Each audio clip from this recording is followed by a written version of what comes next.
They said Gray paved the way, chased the rain, released the pain. Least you saying getting paid, trend setting, brighter days, doper rap, tighter sets, high and dead. Gentlemen, I gotta have my eyes real big like this for Tony Yayo Khan.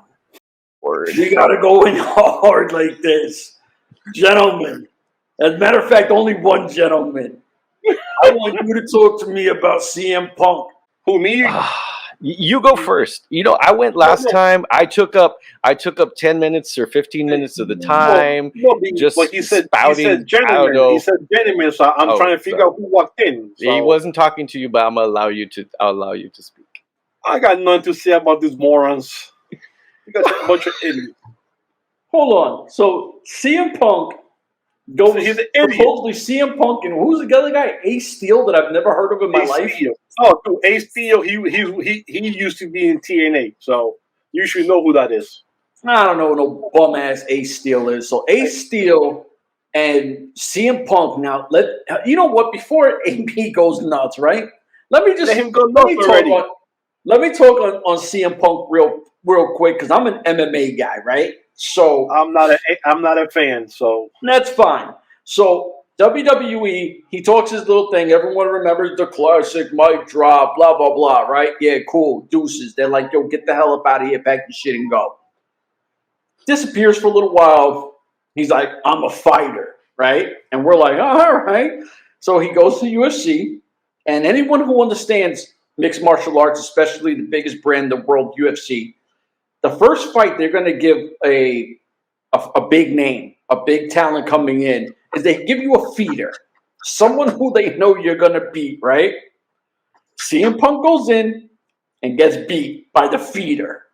So you're like, damn, you're supposed to get a win, and now the pay-per-view buys are skyrocketed, right? Because everyone's like, yo, CM Punk is nice, he's 2-0. So he comes back again, and he gets knocked the fuck out or tapped out in like a minute and a half to another feeder. So CM Punk, let's not act like he's the toughest guy in the world when they gave him two jobbers in your wrestling world terminology, and he got his ass whooped. So then he disappears. He goes to AEW. Everyone goes nuts. He's, oh my God, CM Punk is here. Oh, let's do a TikTok thing, right? Yeah, everyone goes crazy. Except for the fact, last night, or not last night, a few nights ago at the pay-per-view, I think it was All Out pay-per-view, right? In Chicago, in Chirac, Chi-Town, whatever you want to call it. Chirac. Now, what happens at the end of that? MJF comes out. Crowd loses their shit, right? Let's not act like they did it. He waits. CM Punk is like, all right, this is cute. He raises his championship belt in Chicago, his town, and the crowd is still chanting MJF. So in your own town, MJF, who was MIA for the longest, no one cared that you had the title in your own town. So then he gets in his feelings because supposedly Hangman Page says something about Colt Cabana, which these guys don't like each other, and supposedly it got to throwing punches. Now, from what I was told and what I read is that Nick Jackson got knocked out, right? Or was the other one? Okay. They're the same. Who cares? They're the same person. Well, it's the my same thing fucking is person, just cloned. You finally wanted to act like a tough guy against wrestlers who are pretend tough guys, especially those guys. You know, like when Eddie Kingston got in your face and was talking crazy, why didn't you slap him? You know what I'm saying? Like, you want to be a gangster, go slap Eddie Kingston. He was 2 inches from you. Nope, he ain't want to slap Eddie Kingston. So he picked on the little young scrubs, right? Chairs got thrown, and all of a sudden, you know, he had a presser, and he's licking his fingers like he was just a pig. So then talk to me. Someone talk to me, because I'm a little annoyed with CM Punk. Okay. All right. So, Muffins, do you want to go or do you want me to go? You go, man. Wow. Knock yourself out. All right. So, first of all, I think I wasn't a big Punk fan when I was younger. I went away from wrestling for the longest time because it was ridiculous stuff, right? But the dude went off when he said, "And I have receipts." He was not just talking about Colt Cabana's receipts for buying him protein shakes. No. I mean, he was cashing checks, writing receipts to everybody. He starts off going down Nick Hausman from Wrestling Inc.'s throat. And, it's like, the dude's in the back, state your name, Nick Hausman. Really quickly, Punk just jumps down his throat like nothing. And I didn't get to see the journalist's angle, but I would have liked to have seen the look on that dude's face while Punk was just berating him. I mean, he was eviscerating him, and then goes on and talks about all of the rest of the EVPs and their friend and Colt Cabana and Fatboy Page. Sorry, that's what I call him, Fatboy, because he's not. There's nothing cowboy about him. And while this is happening, you got Prick Moranis sitting there going, "Uh-oh, this ain't gonna be good." His faces just made that whole media scrum. Just Punk is sitting there. He's laying into Nick. Nick is supposedly this. He's hosted some podcasts with some Attitude Era wrestlers. He's got some major accomplishments, which one of them is graduating from Loyola University. Good use of $1,000 there, buddy, to be a wrestling journalist. And then he's got a few /comedy improv programs call back to MLW. So the dude was just going off on everybody. I loved it.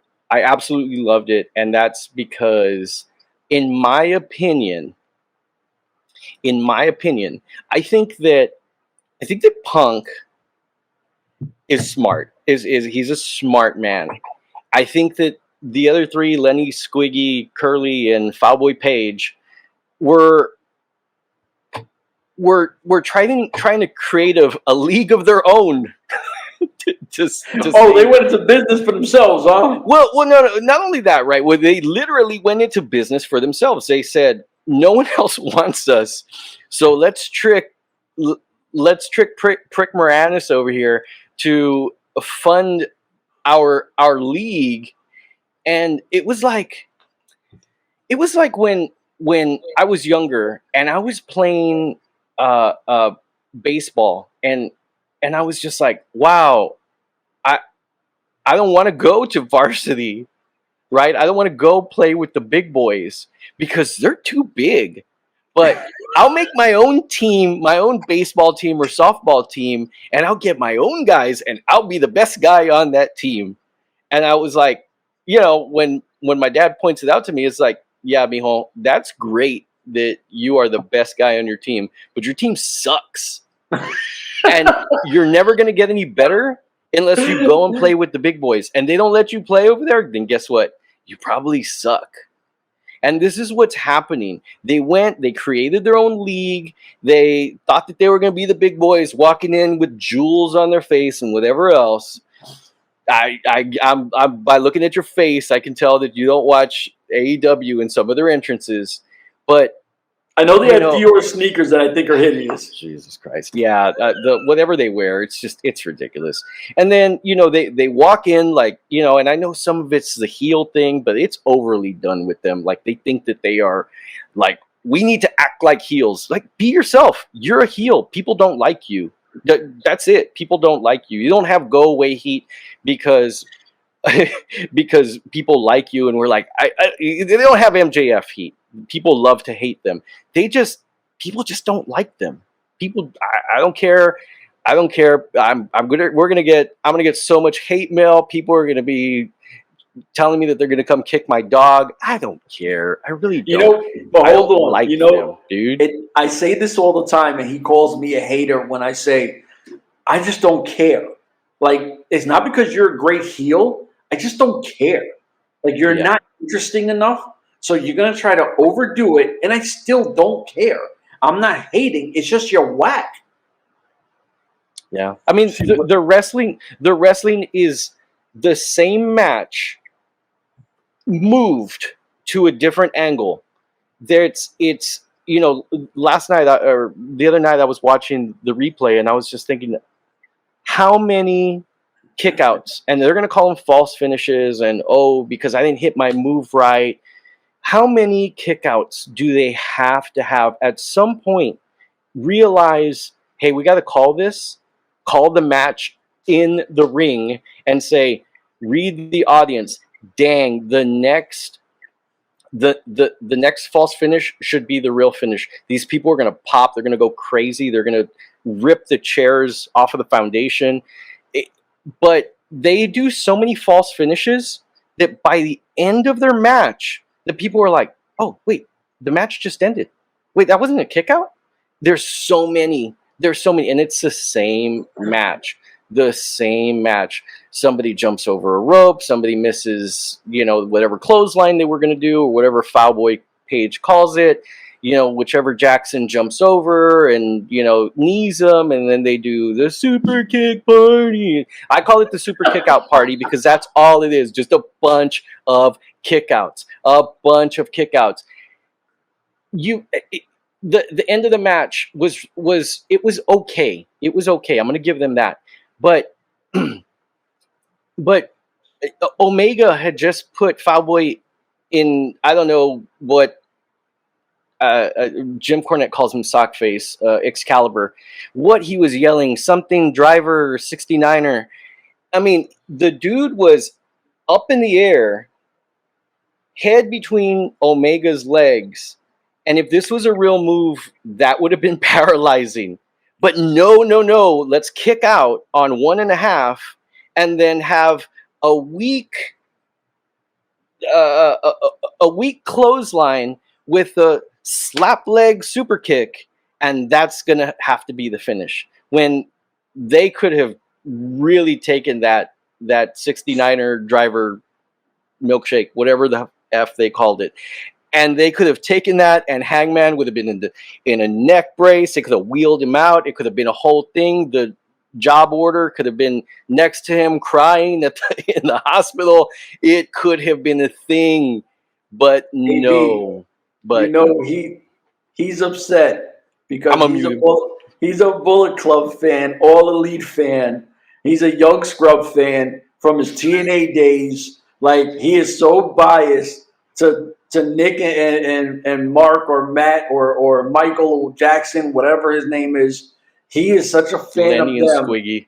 Yeah, he right now, Muffins is like, fuck those two.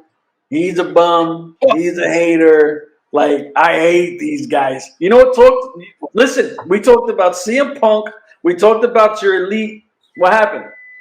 No, my turn now, right? My turn? We've been waiting.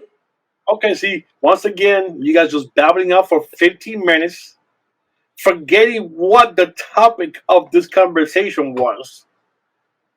The topic is what happened behind the stupid media scrum and how everybody... Dude, he went into some other shit. He lost me when he started doing the matches and shit like that. First of all, now let a Rio guy who knows what's going on come and save this segment right here.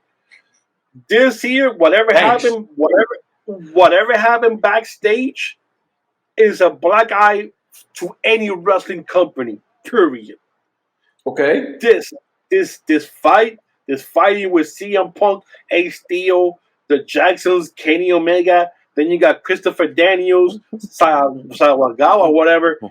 Everybody fighting. This is horrible for wrestling, for any wrestling company, because that's the last thing you want is for your talent to be fighting each other over the dumbest shit that has to do nothing with wrestling. Hold on. And he's making that company look horrible on its third year. Why did it happen? Why did it happen? Because all of them are a bunch of idiots. They're morons. You know why it happened? Because nobody got respect for no one at management because that's all that was. Is everyone's going to AEW just for the check because they don't give a shit and they don't respect the company. Exactly. There's no leader in that locker room that they could say this guy is the real leader. CM Punk he thinks he's the leader. Kenny Omega thinks he's the leader. John Moxley, all these other people, whoever not wasn't involved. This is bad for wrestling. There's a black guy for wrestling. There's a black guy for any company of wrestling out there because it just shows. It doesn't matter how much money you got. It doesn't matter how much exposure you got. You're setting a bad example for other companies. Oh, if you have the money, go get these guys. But now you have to be careful because you could have that one guy, the bad apple, who's going to fuck everybody else up. Nobody knows who started it. Is it you either a CM Punk fan or you're not, or you the Elite fan or you're not? And it's just destroying everything back there. Like guys like Ricky Starks, John Moxley, guys like that who bust their asses. The females who are there have nothing to do with none of this shit. I just sitting there like, oh my god, like what the fuck did I get myself into? Now you got people want to get released, asking for their releases. You can't allow that to happen in your company. Period. No. That's the issue with this. So I do agree with you there, right? Sorry, Chef. So I do agree with you there. Like your owner is sitting there, the guy that's paying you money, and he's sitting there scared shitless with his eyes about to bulge out, not knowing what is going to come out of this dude's mouth. So I get you. I love Punk.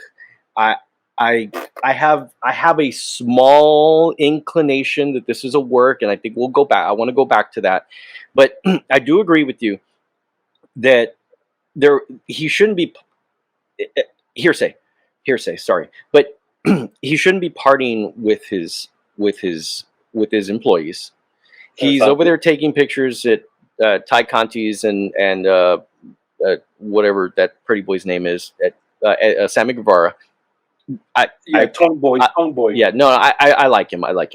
He's a good wrestler. Oh wait, I gotta cut you off because I see a lot of problems with a lot of the younger talents, especially in the women's. There's been a lot of botches in the women's division that have been very dangerous. And I don't watch AEW, and I've recently seen, because someone was like, yo, Chef, you got to see this. Look how they almost break Ruby Riot's neck. And it's the lack of give a shit by Sammy Guevara, because he's the bad spot on there. And Ty Conti. And nobody has kind of, like, yo, eventually your boss got to be like, yo, motherfuckers, y'all got to clean this shit up before we kill somebody in this ring. There's no, and then you got to be able to tell somebody, look, man, y'all got to either train harder or something. There's no repercussions for any bad deeds in that company. I just got one question. In 50 years that Uncle Vince was in charge of WWE, how many of these rumps did we ever hear out of the locker room? I think 2 I remember. I think one was, wasn't it somebody in Brock Lesnar that like got heated?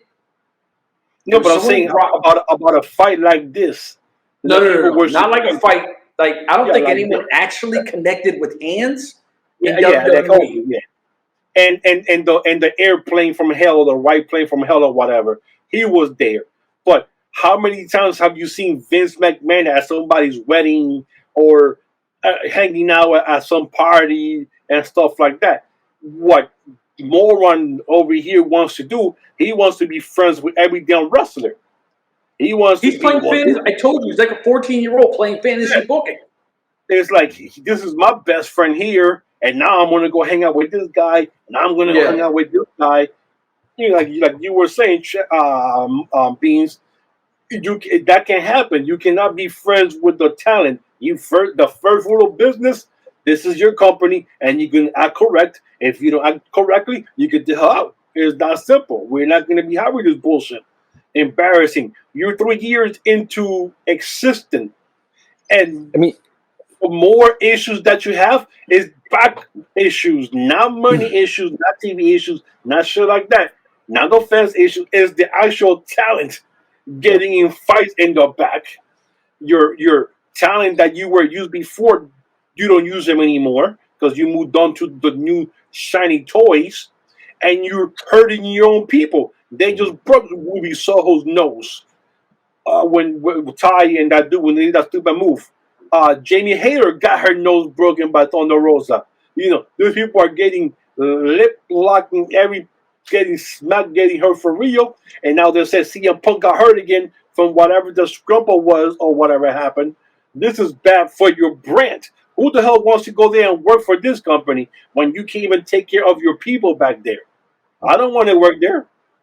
And and that's not only, you would think that the botches would be limited to Dark and Elevation, right? I mean, because I've seen some of the botches on Twitter that they try to eliminate and they try to take down, do copyright notices on, which I personally think it's BS. But it happens, right? That's what those matches are for: Dark matches, Elevation matches. But on your main TV, you've got Luchasaurus missing his mark, missing his spot, missing basics. There's so many other botches. I mean, we just saw them this past weekend, right? The Ruby Soho fall on her head. I mean, it was bad. It was bad. Yep. And I've seen others. Girl's going to take the knee in the corner, and she actually takes the full knee to her mouth, and head's whipping back. I don't understand that. And you're right, Muffins. I mean, there should be some repercussions. There should be, I would think that there'd be some developmental there, especially with all of the Dark and the other matches and some of the other things that they're doing outside indie wrestling that they're doing. I mean, heck, even Thunder Rosa has she has an indie promotion here in Texas. Yeah, and Mission Pro Wrestling. There it is. Thank you. We spoke about that one recently, but the girls are getting practice and getting critiqued. I'm sure. Over there, it was bound to happen. I went to the house there and said, oh, it's a league of their own, and they brought their people in, and they were going to be in charge, and they were going to be the best players on the team. And then they weren't. And then they started bringing people in to say, oh, look, that we're going to bring this person in, and they are going to be the game changer. And they're coming down the ramp, and you've got this huge pop for people, and then nothing. You see them one time on TV, and then they go to Dark, and you see them 3 times on TV, and they lose. Gosh, his name eludes me, but he had the 3-way match against FTR this week with the Machine, the Guns. Sanjay Dutt? No. Jay Lethal?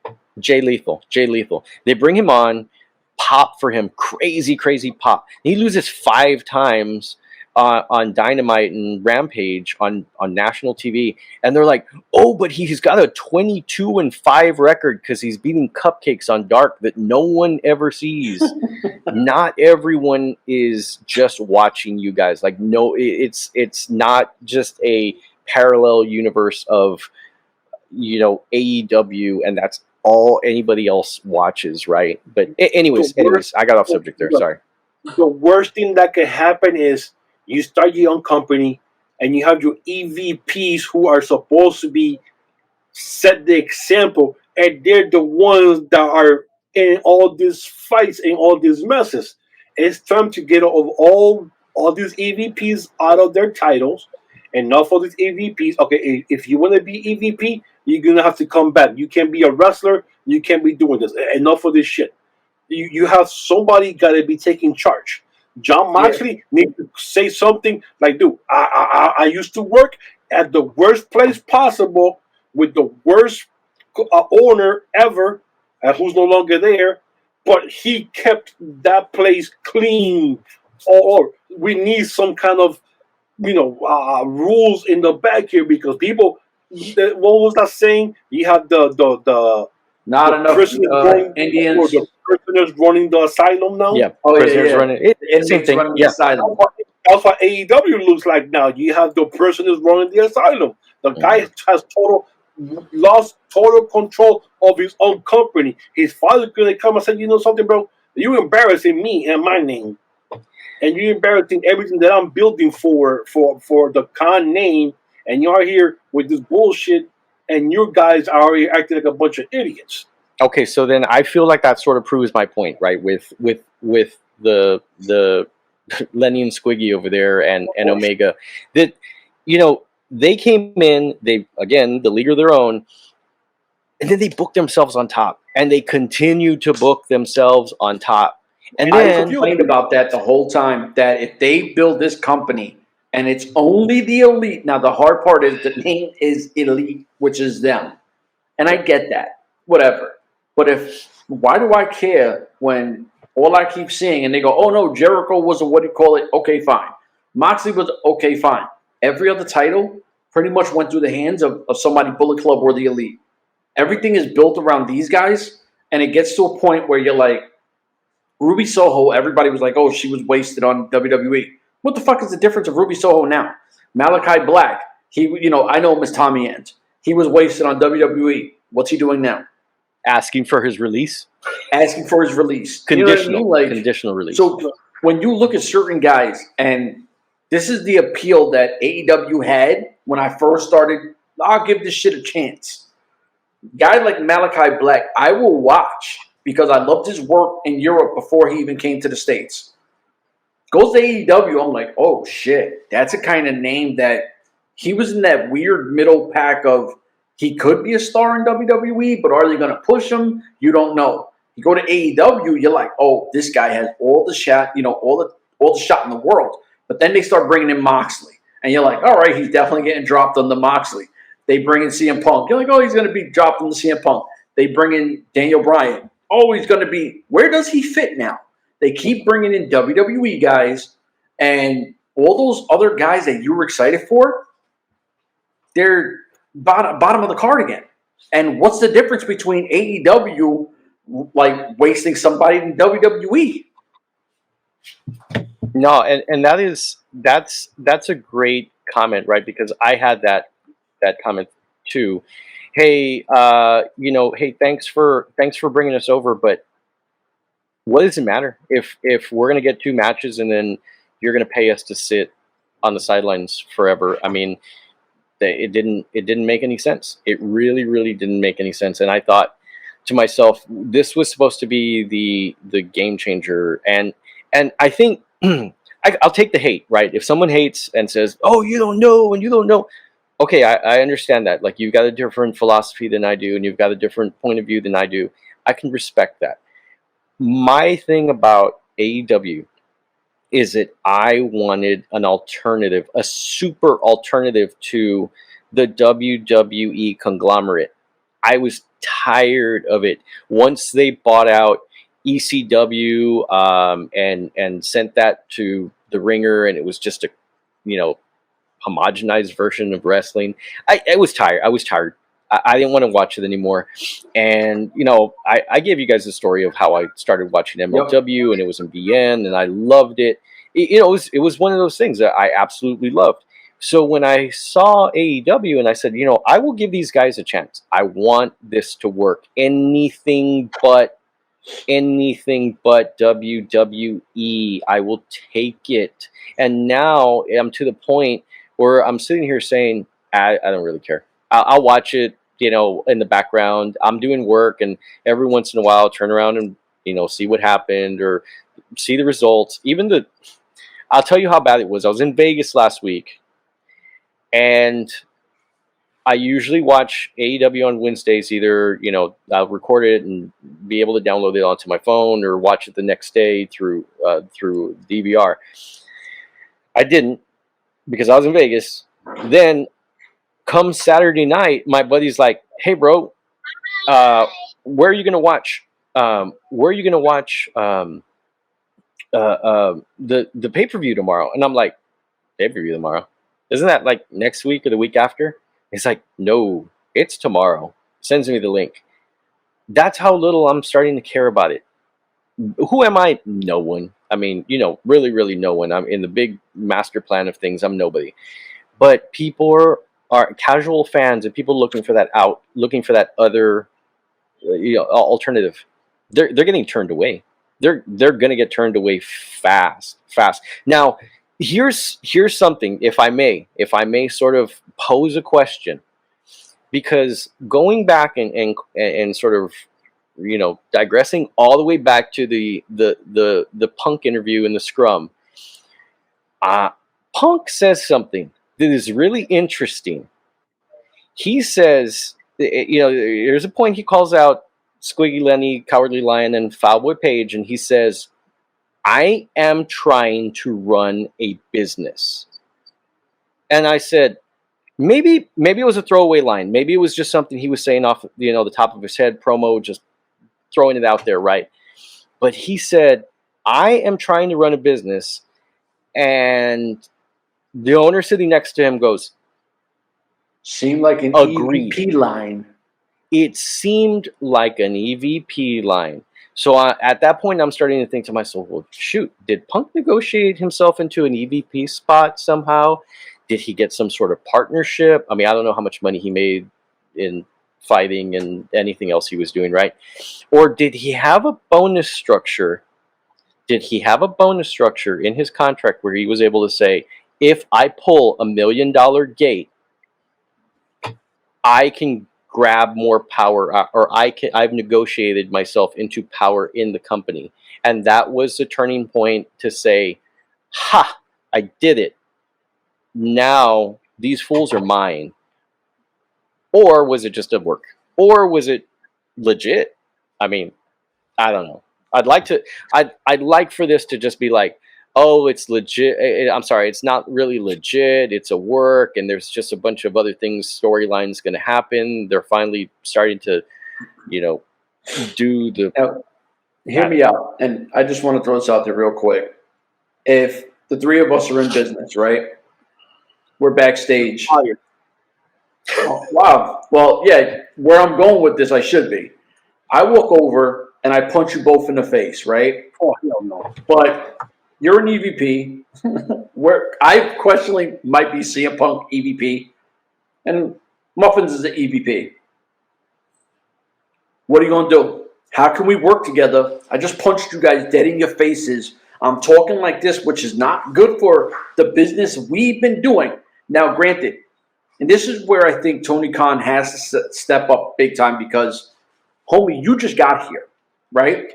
Like, we built this after, what was it, All In is what pretty much AEW was big on. You just got here. We've been building this. You should have no place to say nothing. And if I disrespect you people the way I disrespect you, yeah, it's got to be gone. Because me and you, we can't work together no more. And if it's vice versa, if one of you punched me in the face, now the next time I see you, I got to punch you in. Like, we got to go at it. It's not done until I feel satisfied. At that point, we're burning the business. It's the truth. Because now they're going to say, oh, we could throw water under the bridge. No. Us Latino know, like you said, you punch me, I'm waiting for you because I'm got to get my shit in, and we're going to settle this, and we're going to get out of our system, and then we're going to be good, and then we're going to move on. But if I don't get out of my system, this is going to continue to be a problem. Yeah. I don't care how much money I get paid or you fire me, he's going to get his eventually. That's how things are. The problem is doesn't matter what happened, there's no champion and there's no trios champion. Wait. Hold on. Ladies and gentlemen, we're out of here. Deuces. I got to cut them off that fast because we're going to talk the trio thing by itself. You just already said it. They said gray paved the way, chased the rain, released the pain, least you sane, getting paid, trend setting, brighter days, doper rap, tighter sets, high and deadly, I'm a fighter jet, journey.